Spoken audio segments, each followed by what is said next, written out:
It's 1526 in what is now northern India, and Sultan Ibrahim Lodi is about to face off against a prince from Central Asia, Zahiruddin Mohammed Babur.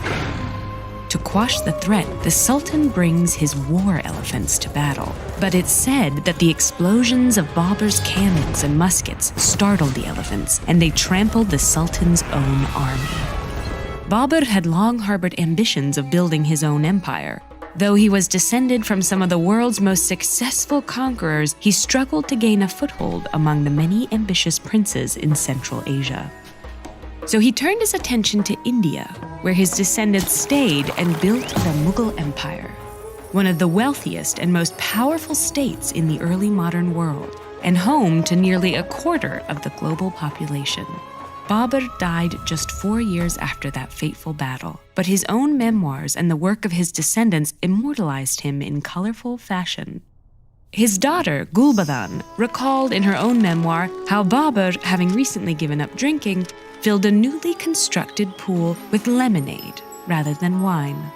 His grandson, Akbar, commissioned exquisite miniature paintings of Babur's stories. One depicted the empire's founder riding through his camp, drunkenly slumped over his horse. It was Akbar who consolidated Mughal power. He established protections for peasants, which in turn increased their productivity and generated more tax revenue, and embarked on military campaigns to expand Mughal territory. Princes who swore allegiance to him were rewarded, while he made brutal examples of those who resisted, killing them and many of their subjects. His conquests opened access to port cities on the Indian Ocean, which connected the Mughals to Arab, Chinese, Ottoman, and European traders, bringing in incalculable wealth, including silver and new crops from the Americas. As the Muslim ruler of a diverse, multi-ethnic empire, Akbar worked to create internal cohesion by appointing members of the Hindu majority to high positions in his government, marrying a Hindu bride, and distributing translated copies of the Mahabharat, an ancient Indian epic poem, to his Muslim nobles.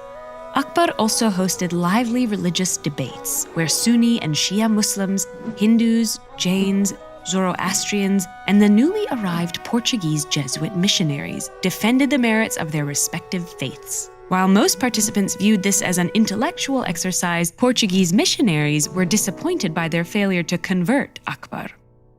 The Mughals built architectural masterpieces, such as the Taj Mahal and the Red Fort, a palace 3 kilometers around that housed 50,000 people and contained the magnificent gold and jewel-encrusted peacock throne. Just the throne took 7 years to construct.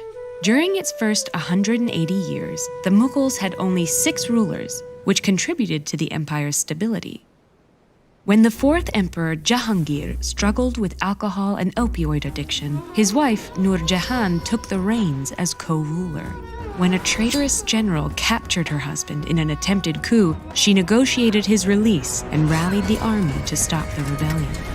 She once led a hunting party to track down a tiger that was terrorizing a village, leading one poet to write, "Though Nur Jahan be in form of a woman, in the ranks of men, she's a tiger slayer."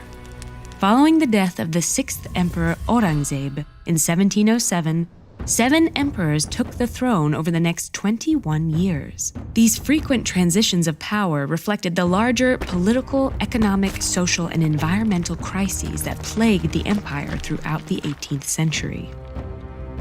In response to this turmoil, regional leaders started refusing to pay taxes and broke away from Mughal control.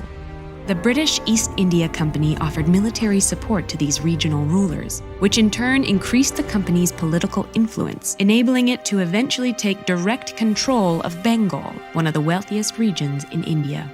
By the 19th century, the East India Company had massive political influence and a large standing army, which included Indian troops. When these troops revolted in 1857, aiming to force out the British and restore Mughal influence, the British government intervened, replacing company rule with direct colonial rule, deposing the last Mughal emperor and sending him into exile. And so, over 3 centuries after its founding, the Mughal Empire came to an end. The emperors of the Mughal Empire were descended from two of history's most powerful and most controversial leaders. Were these men only brutal conquerors, or is there more to their legacies? It's up to you to decide with these videos.